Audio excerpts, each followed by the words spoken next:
Okay, we're going to do some pruning today on an eastern red cedar. This is between the house and the garden, and it keeps us from seeing what's going on in the garden. And we prefer to do our pruning in the winter, but we end up pruning year round.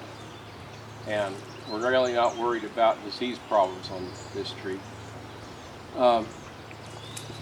What you want to do is try to make your stub as short as possible without and make the wound as small as possible, so you actually don't prune up against the tree. You'll stop right here at this collar. You can see the branch comes back. If we start cutting right here at the branch collar and go straight through, what will happen is that branch will fall and it will tear bark down the tree. We don't want to do that. So what we're going to do is take the weight off. First we're going to get this one off, get that weight off. And we're going to come out here, do a little undercut there so it tears off clean.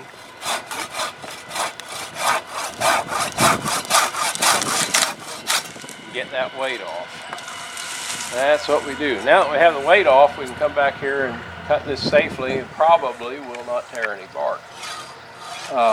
Some trees are more prone to tearing than others. Black walnut right now, while it's growing quickly, is real easy to tear right now. You don't want to prune a black walnut right now. Cedar's pretty tough. We don't really worry about them. And one of our goals here is to be able to ride our lawnmower under this without getting smacked in the face. And these trees grow fast enough, we're always getting smacked in the face even though we prune year round.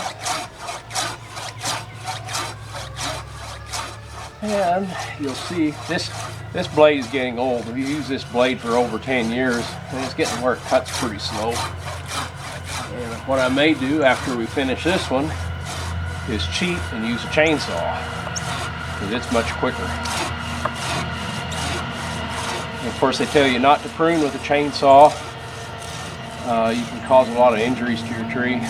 There we go, got it off. If you're pretty good at it, if you're good at aiming your saw and not making it kick or anything, you can do that. And I think that's what I'm going to do. I don't need to pull on that. Let's get one more with this saw. Undercut it there.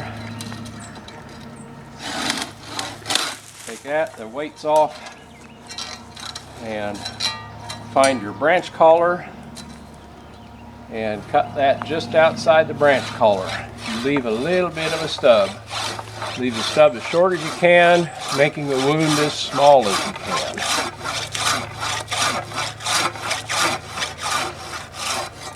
There we go. And see, we got a little tear. That happens in the spring, get a little tear. It should have made a quicker cut on it. Here's one right here that wants to hit us in the face. We'll take it off.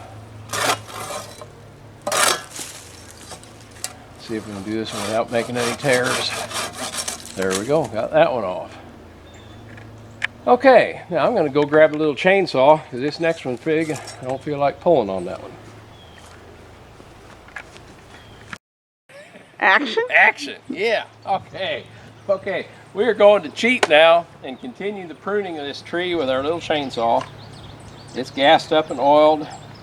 It's a cold start, so it may embarrass me, we'll see.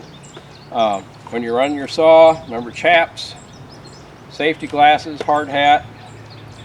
Gloves aren't a bad idea.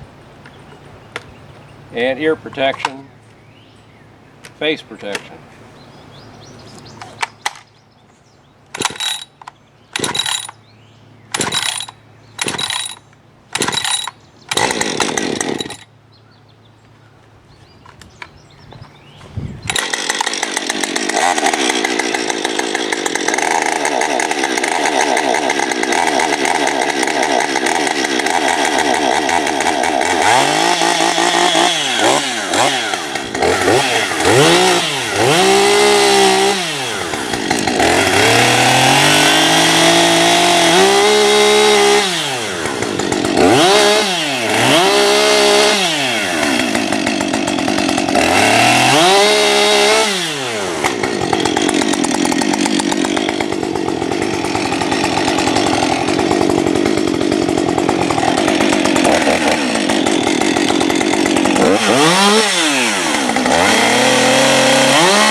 we go. That was much quicker and easier than using a handsaw. There is a lot of danger in that when you're doing one of these. If you have a branch with a high angle, you try to get in here and the top side of your bar will make a cut on the trunk of the tree. I have been guilty of that a few times. You can also, when you're trying to reach in there close to the tip, you could you could cause it to do a kickback. Like you're trying to reach in a tight spot, hit it like that, it'll kick back on you. So I think the main objection to using a chainsaw is you may make a nasty cut. Well, I made a nasty cut there with a handsaw. So chainsaw is quick enough, you tend not to peel bark if you do your planning right ahead of time. Anyway, now I got a mess to clean up, and we have another tree we're going to do with a handsaw on the other side of the house.